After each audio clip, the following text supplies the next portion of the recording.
Hello बच्चों, नमस्कार। कैसे हैं आप सब। आज फिर से एक और नए वीडियो में हम लोग क्वेश्चन को सॉल्व करने वाले हैं। क्लास 10 की यहाँ पर मैथ चल रही है और ये वीडियो नंबर है 23। 23 नंबर का वीडियो। इसके पहले और भी वीडियो आ चुके हैं। अगर आपको अच्छे से सीखना है, वो आपने वीडियो नहीं देखे हैं तो उन वीडियो को जरूर देखें। इससे होगा क्या, आपके जो नंबर हैं एग्जाम में बहुत ही अच्छे आएंगे, 90% से ज़्यादा। तो चलिए आज का ये क्वेश्चन है, इसको सॉल्व करते हैं। एक्सरसाइज कौन सी है? 3.1। ये 3.1 का थर्ड का फर्स्ट क्वेश्चन है। कह रहा है 3x + 2y = 5 and 2x - 3y = 7। ये कंसिस्टेंट है या इनकंसिस्टेंट है? हिंदी में बोले संगत है या असंगत है। तो क्वेश्चन हमने समझ लिया, हमें क्या करना है, संगत या असंगत पता करना है। तो कैसे पता करेंगे? अगर हमें ये कंडीशन मिल रही है a1/a2 does not equal to b1/b2, तो होगा संगत। कैसा होगा? संगत होगा। ठीक है। और हमें मिल रही है a1/a2 इक्वल b1/b2, तो कैसा होगा? तो असंगत होगा। यानी कि यहाँ पे कंसिस्टेंट होगा और यहाँ पे इनकंसिस्टेंट होगा। ठीक है। तो अब देखो यहाँ पे हम लोग क्या लिखेंगे, 5 को पहले इधर लाएंगे। क्या करना है? हो जाएगा 3x + 2y - 5 = 0। अब यहाँ पे हम क्या लिखेंगे, a1x + b1y + c = 0। ये कहाँ से आया? लिखो नहीं, यहाँ देखो, ये तो उसका रेखा का एक व्यापक रूप होता है, समीकरण होता है। तो हमें यहाँ से a1 कितना मिल जाएगा? a1 मिल जाएगा, यहाँ कंपेयर करें तो 3। b1 कितना मिलेगा? यहाँ से 2। और c1 कितना मिलेगा? -5। तो हमें ये वैल्यू मिल गई। अब देखते हैं इस वाले से। तो 7 को इधर लाएंगे, क्या हो जाएगा? 2x - 3y - 7 = 0। तो इसको कंपेयर किससे करेंगे? a2x + b2y + c2 = 0। इससे कंपेयर करेंगे। कंपेयर मतलब तुलना करेंगे। तो यहाँ पे देखो x है, a2 की जगह कितना है? a2 की जगह 2। इसी तरीके से यहाँ पर b2 की जगह -3। यहाँ देखेंगे प्लस है, यहाँ माइनस है, तो माइनस और 3 है ना, माइनस को भी लेंगे। c2 की जगह -7। तो ये हमें मान मिल गए। अब हम देखेंगे पहली कंडीशन क्या होनी चाहिए संगत के लिए, a1/a2 does not equal to b1/b2। Value निकालेंगे, a1/a2 बराबर b1/b2। देखते हैं बराबर है कि नहीं बराबर, तो इसको कट कर देंगे। तो a1 की मान है 3 और a2 की मान 2, b1 का 2 और b2 -3। देखो 3/2, 2/-3 थोड़ी ना हो सकता, तो ये बराबर नहीं है। तो बराबर नहीं है, तो हमें क्या मिला? a1/a2 does not equal to b1/b2। यानी कि a1/a2 बराबर नहीं है इसके b1/b2 के। तो हमें कौन सी कंडीशन मिलती है? तो क्या लिख देंगे? दीज इक्वेशन आर कंसिस्टेंट, यानी कि ये संगत है। क्या लिख देंगे? ये संगत है। तो बाल है समझ में? हाँ। चलो बताओ फिर इसको क्या लिखें। लिखो 2x + -3y -8 बराबर 0। अब a1x + b1y + c1 बराबर 0। अब मान लिख रहा हूँ, a1 बराबर है 2 और b1 बराबर है 3 -3 की वैल्यू -3 और c1 बराबर है -8।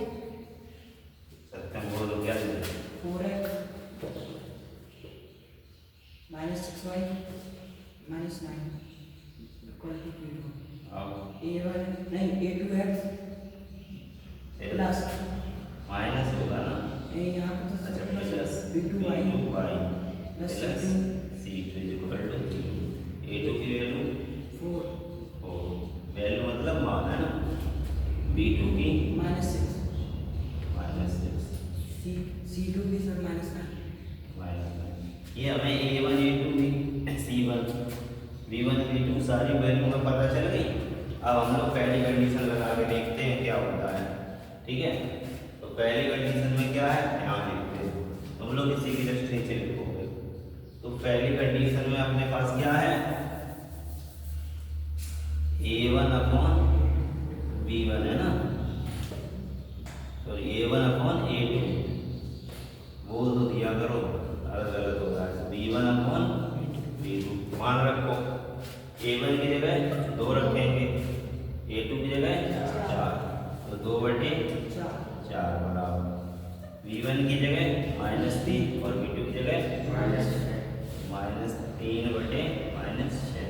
ये माइनस से माइनस में भाग गया, कैंसिल। इसमें भाग दो 2 से, 2 एकम 2, 2 दूनी 4, 1/2 बराबर 3 से करो भाग, 3 एकम 3, 3 दूनी 6। क्या 1/2 बराबर 1/2 होता है, बराबर है ना। तो बराबर है तो ये वाली तो कैंसिल हो गई, संगत तो होंगे नहीं। जब संगत नहीं है तो असंगत, यानी कैसे हैं इंग्लिश में बोलेंगे, इनकंसिस्टेंट है ना। तो लिख देंगे यह है या ये समीकरण कैसे हैं, असंगत है। ऐसा आएगा एग्जाम में तो कर लोगे। हाँ बस ये याद रखना है, ये याद तो है ही। अगर यानी कि A1 अपॉन A2 बराबर B1 अपॉन B2 है तो असंगत, और बराबर नहीं है तो कैसा होगा, संगत होगा। अब यही फिर से कल वाली बात को थोड़ा दोहराते हैं। कल हमने 3 कंडीशन बताई थी आपको, कितनी, 3। पहली क्या थी, A1 अपॉन A2 बराबर नहीं B1 अपॉन B2, ये होता था तो कितने हल होते थे, वही हल होता था, यूनिक सॉल्यूशन, हिंदी में अद्वितीय, यानी कि एक हल होता था। यानी कि इनके मान से जो वैल्यू निकलेगी कितनी निकलेगी, एक हल निकलेगा। और लाइन कैसी होती थी यहाँ पे, प्रतिच्छेदी रेखाएं, यानी कि इंटरसेक्टिंग लाइन है ना, दो एक दूसरे को काटती हैं। तो ये भी याद रखो, ऐसा मिलता है तो एक हल होगा, यानी कि यूनिक सॉल्यूशन होगा। और लाइन कैसी होंगी, इंटरसेक्टिंग, एक जगह एक दूसरे को कट करेंगी। जैसे ये लाइन मान लो है एम, ये मान लो एन, कुछ भी नाम रख सकते हैं लाइन का, तो ये कट कर रही है। दूसरी हम लोगों ने क्या किया था, कल की बात कर रहे हैं, दूसरी कंडीशन क्या थी, A1 अपॉन A2 बराबर B1 अपॉन B2 बराबर नहीं है B1 अपॉन C2। ये वाली अगर कंडीशन मिल जाए तो क्या करेंगे, तो कोई हल नहीं होता है ना, कोई हल नहीं। और रेखाएं कैसे हो जाएंगी, पैरेलल, ऐसी लाइन बनेगी L और ये, यही तो सीखा था कल। और इंग्लिश में क्या कहेंगे, नो सॉल्यूशन, ठीक है। तीसरा क्या हमने सीखा था, तीसरी बात, A1 अपॉन A2 बराबर B1 अपॉन B2 बराबर C1 अपॉन C2। ये कंडीशन हो जाए तो क्या होंगे, मैनी सॉल्यूशन, बहुत सारे सॉल्यूशन होंगे।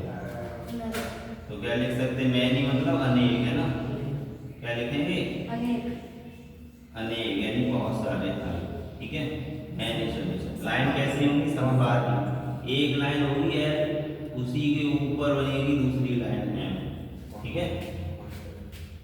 समबाहु इंग्लिश में क्या बोलेंगे, कोइंसिडेंट लाइन। तो हमने कल का भी रिवीजन कर लिया, ठीक है। अभी इसको नोट कर लो, फिर आगे बताते हैं।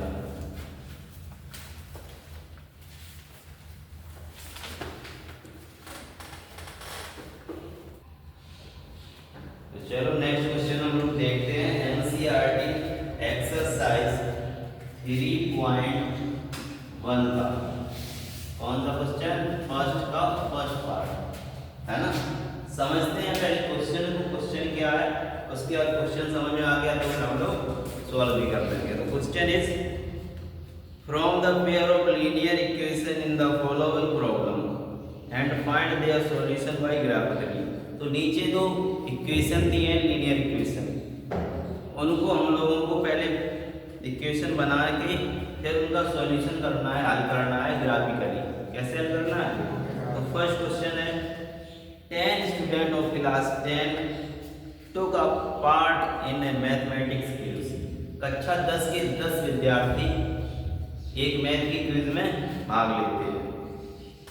If the number of girls more than the number of boys, if the number of girls is 4 more than, जो लड़कियों की संख्या है वो 4 ज़्यादा है लड़कों से। Find the number of boys and girls who took part in the quiz। तो हमें पता करना है कितने लड़के कितनी लड़कियों ने क्विज में भाग लिया। तो हम लोग यहाँ पे मानेंगे, माना है ना, क्या लिखेंगे? लड़कियों की संख्या x है। तो हमने मान लिया लड़कियों की संख्या x है। इंग्लिश वाले बच्चे लिखेंगे let the number of girls is x। और क्या लिखेंगे बाद में? लड़कों की संख्या y। इंग्लिश में क्या लिखेंगे? Let the number of boys is y। फिर क्या लिखेंगे? प्रश्नानुसार, प्रश्नानुसार। इंग्लिश वाले लिखेंगे अकॉर्डिंग टू द क्वेश्चन। ठीक है। तो क्या कह रही है? पहली कंडीशन कह रही है जो टोटल लड़के हैं और लड़कियां वो कितने हैं? 10 ही तो हैं। तो लड़कियां प्लस लड़के कितने के बराबर हैं? ये इक्वेशन बन गई हमारी फर्स्ट। कह रहा है जो लड़के और लड़कियां हैं वो कितने हैं? 10 है। तो ये लड़कियां और लड़कों को जोड़ दिया तो 10 के ही तो बराबर होंगे। दूसरी इक्वेशन में क्या कहेगा? कह रहा है कि the number of girls is 4 more than the number of boys. जो लड़कियों की संख्या है, लड़कियां तो x + 4 है ना, ये लड़कों से लड़के कितने हैं? y। तो लड़कियां ज्यादा हैं किससे? लड़कों से। तो अभी तो इक्वल नहीं होना चाहिए। कौन ज्यादा है? लड़कियां ज्यादा हैं, है ना। तो लड़कियां ज्यादा हैं, तो यहाँ कितने ज्यादा हैं? 4 ज्यादा हैं। अगर यहाँ भी 4 हम ऐड कर दें तो दोनों बराबर हो जाएंगे। जैसे गाय मान ली भोपाल है ये और कोई है मान सुंदरम है। अब गाय भोपाल के पास 4 रुपये ज्यादा है सुंदरम से, तो सुंदरम को और 4 दे दिए तब तो हम बराबर हो गए। तो ऐसे ही समझो, लड़कियां थी वो 4 ज्यादा थी लड़कों से, तो लड़कों में 4 और जोड़ दिया तो अब तो बराबर बराबर है, अभी तो बराबर लगाया। ये बात आई समझ में। इसको थोड़ा ऐसे लिख सकते हैं x बाई इधर लाओ -4। ये होगी समीकरण 2। ये चीज क्वेश्चन को पढ़ के बनानी पड़ेगी। जितना सारा क्वेश्चन लिखा है वो यही 2 लाइन लिखी है। कह रहा कक्षा 10 के 10 स्टूडेंट, लड़कियां भी लड़के भी, तो यही तो लिखा है। कह रहा है लड़कियां है ना 4 ज्यादा हैं लड़कों से। तो जी पूरा जो क्वेश्चन हिंदी में इंग्लिश में लिखा होता है वो यही तो है, बस इसे बना लिया सॉल्व कर लेंगे। तो एक तो तरीका है, हम लोग इसको कैसे कर सकते हैं? ग्राफिकल मेथड से, एक एलिमिनेटिंग मेथड से कर सकते हैं, और कई सारी प्रोसेस होती है। लेकिन अभी क्वेश्चन में क्या बोला है? कौन से तरीके से करोगे? तो हम लोग अभी करेंगे ग्राफिकल मेथड से, है ना। तो ग्राफिकल मेथड के लिए हमें क्या करना होता है? टेबल बनानी होती है। क्या बनानी होती है? टेबल। कौन सी? लकड़ी वाली थी यहाँ पर। तो पहले हम लिखेंगे इसके लिए, है ना, x। यहाँ से अगर हम देखें तो है ना, यहाँ से अगर हम देखें तो क्या हो जाएगा? ये बन जाएगा हमारा y बराबर क्या बन जाएगा? 10 माइनस एक्स बनेगा। बाई यहाँ 10 वहाँ है, एक्स उधर चला गया, तो ये बना। इसी के लिए सारणी, सारणी इंग्लिश में टेबल बोलेंगे, table for y equal to 10 minus x, ये भी लिख सकते थे। तो इसके लिए सारणी बनाएंगे, बनाइए गोपाल कभी हमने सब कुछ करो अपनी जिंदगी में। तो एक जगह लिख देंगे x, दूसरी जगह लिख देंगे y, ठीक। थोड़े ऐसे कॉलम बना लेंगे अपने मन से, 2 3 4 जितने बनाओ। तो देखो x की जगह हम लोग अगर लिख दें 1, x की जगह 1 लिख दें, यहाँ पे 1 लिखें तो 1 घटा दोगे 10 में से, कितना बचेगा? तो y की जगह कितना आएगा? आ रहा समझ में? x की जगह अगर हम लिख दें 5 तो y की जगह कितना? 5 बचेगा। x की जगह हम लिख दें 10 तो y की जगह कितना बचेगा? तो समझ में हमने क्यों ऐसा लिखा था कि मान आसानी से निकल पाए, ठीक है। तो इतनी निकालते हैं, निकालने में तुम 1 2 3 4 कुछ भी रख सकते हो, बहुत सारी बन जाएगी ना। ये हो गया, तो इसके बिंदु बन जाएंगे, बिंदु होते हैं x, y। तो देखो कौन कौन से बनते हैं, पहले एक x का मान, दूसरा y का मान, तो एक बिंदु क्या बना? 1, दूसरा क्या बनेगा? 5, 5, तीसरा क्या बनेगा? 10, 0। ये समझ में आया?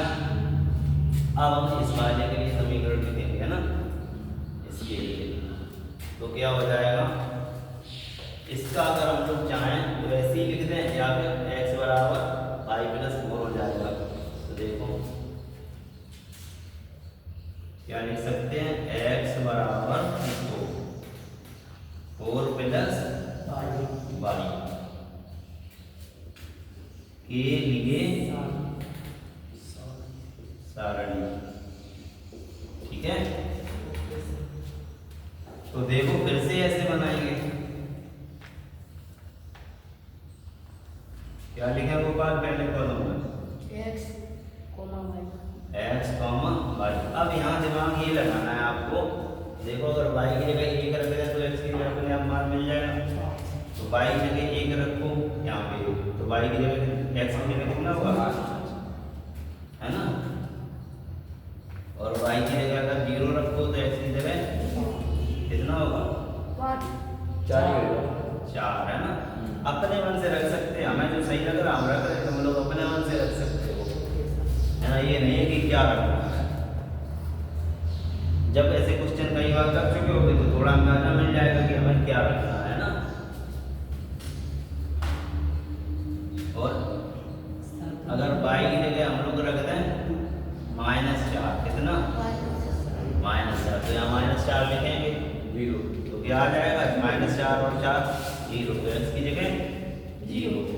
तो गोपाल अकेला बताएगा बिंदु बेटा क्या क्या बन जाएंगे? 5, 1, दूसरा 4, 0, तीसरा 0, -4, ठीक है। हमेशा x का मान पहले लिखेंगे ना, तुम सोचो 1, 5 कर दो, y का मान यहाँ रखेंगे, नहीं। क्या होता है बिंदु x, y, पहले x का मान होता है, नहीं मन लग रहा? यहाँ देखो इतने दूर से साइकिल चला के आते हो, 6-7 किलोमीटर से, तो कुछ समझ लो। अगर कोई चीज़ पूरा ध्यान लगाओगे तो पूरी तरह सीख जाओगे। आधा वहाँ लगाए हो जालौन रोड में और आधा यहाँ। अब हमें क्या करना है? ग्राफ बनाना है। क्या बनाना है? ग्राफ। इंग्लिश में बिंदु को पॉइंट लिखेंगे, ग्राफ को ग्राफ ही लिखेंगे ना। तो हम लोग जानते ही हैं गोपाल, है ना, ये कौन सी अक्ष होती है? एक्स अक्ष। ये कौन सी होती है? वाई अक्ष, ठीक है। अब यहाँ पे तुम लोग बनाओगे पटरी से, पटरी ना हो तो ये ग्राफ पेपर आता है। ग्राफ पेपर क्या होता है? बराबर बराबर पॉइंट कटे होते हैं। मन नहीं लग रहा है इसका, देख ही नहीं रहा है। तो यहाँ पे बराबर बराबर दूरी पे पॉइंट बनाएंगे, जैसे 1 2 3 4 5 6 7 8 9 10। थोड़ा बहुत हमारा कम ज़्यादा हो जाएगा क्योंकि यहाँ पटरी तो है नहीं मेरे पास। तो अब हम कितने पॉइंट बनाए वो भी देखते हैं। x का मान सबसे ज़्यादा 5 है इसमें और इसमें 5, तो x का मान 5 ही तक बनाते, कोई दिक्कत नहीं थी। y का सब है 10 है ना, 10 है, इसलिए y का मान सबसे ज़्यादा कितना है 9, तो y का मान 9 तक बनाएंगे। या अब ज़्यादा बनाना कोई दिक्कत नहीं है ना। तो y में 1 2 3 4 5 6 7 8 9 10 11 है ना। इधर भी बनाएंगे, देखो माइनस में कितना जरूरी पड़ता है, यहाँ तो माइनस है ही नहीं, तो माइनस का बना हो जाना होगा। यहाँ y का जा रहा है माइनस में, तो y माइनस का तो नीचे होगा, बीचों बीच क्या होता है 0 है ना। यहाँ y का -1 -2 -3 -4, ये तो 9 में सीखे होंगे। हाँ -5, ऐसे यहाँ अगर बनाना चाहो तो -1 -2 -3 -4 -5 ऐसे बना सकते। अब ग्राफ में तुम्हें पेपर जो होगा ग्राफ पेपर उसमें ये लाइंस होंगी, बस लाइन खींचनी होती है, खाने बने ही होते पहले से है ना। तो देखो अब हमें ये जो पॉइंट है ये यहाँ पे रखने हैं। पहले हम इसकी ग्राफ करेंगे, मतलब फर्स्ट वाली लाइन बनाएंगे। तो क्या बनेगी, हमें पहला पॉइंट क्या है 1,9, तो 1 x पे चलना है और 9 y पे। 1 x पे ये चले यहाँ पहुँचेंगे और y पे 9 चलेंगे, तो 9 ये है, तो इसके सामने और इसके सामने, तो इसको जब बढ़ाएंगे तो कुछ यहाँ कहीं मिलेगा। तो ये वाला जो पॉइंट बना आपका वो बना 1, कौन सा बना 1, ये वाला। दूसरा क्या है 5,5, देखो 5 इस पे और 5 ऊपर, तो 5 है, थोड़ा अगर स्केल से रख के बढ़ाओगे तो और अच्छा रहेगा। तो कहाँ मिलेगा लगभग यहाँ, ये क्या हो गया 5,5, इनको बाद में चेंज कर देते हैं ना। फिर 10,0, तो 10 तो x पे चलना है, तो ये 10 हो गया, और 0 ऊपर चल रही है 0, तो यही रहेगा क्योंकि इसके ऊपर जाना नहीं। तो 10,0 ये हो गया, ये क्या है 10,0। तो हमें ये पहली लाइन, पहला जो समीकरण था फर्स्ट इक्वेशन थी, इसकी हमें लाइन मिलेगी इन तीनों को मिलाने पर है ना। तो इन तीनों पॉइंट को स्केल रख के मिलाएंगे, स्केल से जब मिलाओगे सब चीजें तो ये सीधी लाइन बनेगी। कैसी, अभी थोड़ी उसमें टेढ़ी दिख रही होगी। तो ये कौन सी लाइन आई, ये वाली, इसका नाम क्या है इस लाइन का, इसका नाम हो गया, यहाँ लिख दे रहे x + y = 10, ठीक है। अब हम इसके इस वाले पर ग्राफ बनाएंगे। इस वाली लाइन कौन थी, x - y = 4, इसका। तो इसके बिंदु कौन से हैं, 5 कहाँ है, ये 1 कहाँ है, ये तो यहाँ कहीं, इसके सामने जाओ और इधर ऊपर, तो यहाँ कहीं बन जाएगा। ये हो गया 5,1, ठीक है। दूसरा पॉइंट 4,0, 1 2 3 4 यहाँ और 0 चलने नहीं ऊपर, तो यही रहा। तो ये वाला बना आपका 4,0। तीसरा पॉइंट 0, तो 0 x पे 0 तो यहाँ होगा, x का 0 कहाँ होगा, यहाँ। y का कितना है, y का -4 नीचे चलेंगे ना, तो 0 और -4 दे रहा, तो ये वाला पॉइंट हो जाएगा 0, -4।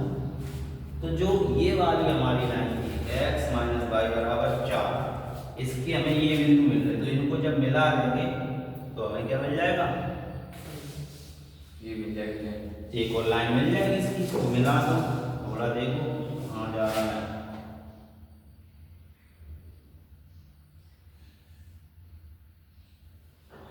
स्केल से मिलाते तो फिर अच्छा बनता है, ठीक है।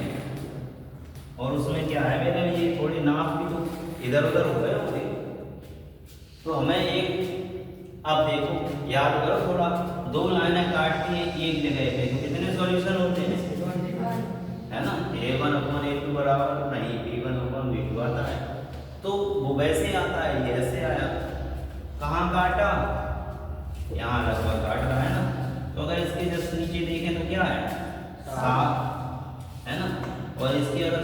नहीं थे तो कितना बन रहा है 3। तो ये जो बिंदु मिल रहा है हमें, ये क्या मिल रहा है 7,3 क्या मिल रहा है। जहां पर ये काटती है वही हल होता है। तो अगर हम लोग देखें इधर पे x का मान कितना जा रहा है 7 और y का मान कितना जा रहा है 3। इस पॉइंट देखो x का मान कितना है और y का, जहां काटती है पहला वाला तो x होता, दूसरा वाला y। तो हमें मिला x बराबर कितना मिल गया यहाँ पे 7, y बराबर कितना मिल गया 3। लड़कियां कितनी मानी थी x, तो लड़कियों की संख्या कितनी आई, लड़के कितने माने थे, तो लड़के कितने आए 3। अब चेक भी कर सकते हो क्या लड़के से ज्यादा हैं 4 लड़कियां, हाँ हैं, आ गया सॉल्यूशन। और अगर ग्राफ ना बना होता तो लड़कियों भी हल होता।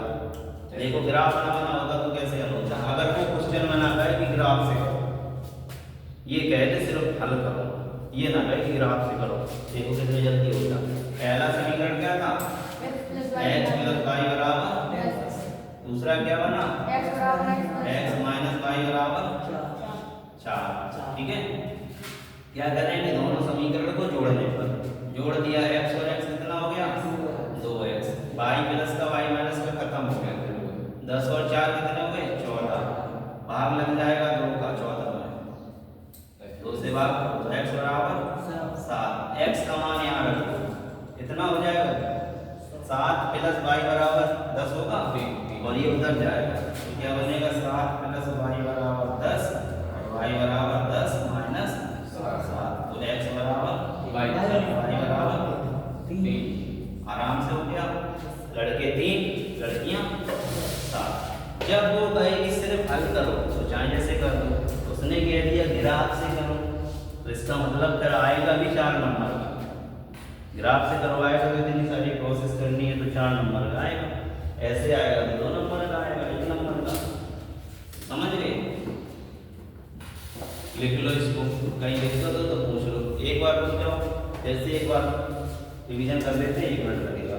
क्या कह रहा था क्वेश्चन था 3.1 का फर्स्ट क्वेश्चन, कह रहा था ग्राफिकल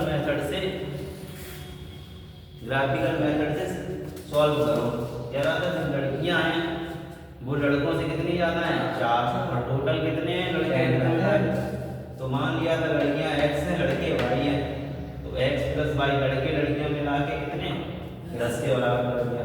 कहते रहा लड़कियां हैं ना तो लड़कों से 4 ज्यादा है तो लड़के भी 4 करते ज्यादा तो हो गए बराबर, y इधर गया तो समीकरण बना x - y बराबर 2। फिर इसको थोड़ा लिखा सही से, y यहाँ रखा x इधर तो 10 माइनस x, फिर x के मान रखते गए y के आते गए अपने आप, बिंदु मिल गए हमें। बिंदु मिलने के बाद फिर दूसरे समीकरण की ऐसी सारणी बना ली, उसकी बिंदु निकाल लिए। जब बिंदु निकाल लिए पहले वाले की बिंदु रखे तो ये लाइन मिली, दूसरे वाले की बिंदु रखे तो ये लाइन मिली। जहाँ पे कट कर जाए वही सॉल्यूशन है ना, जहाँ पे कट कर जाए सॉल्यूशन। कट कहाँ पे करें 7,3 पे, तो लड़कियों की संख्या x बराबर 7 और लड़कों की संख्या y बराबर 3 हो गया। अब लिख लो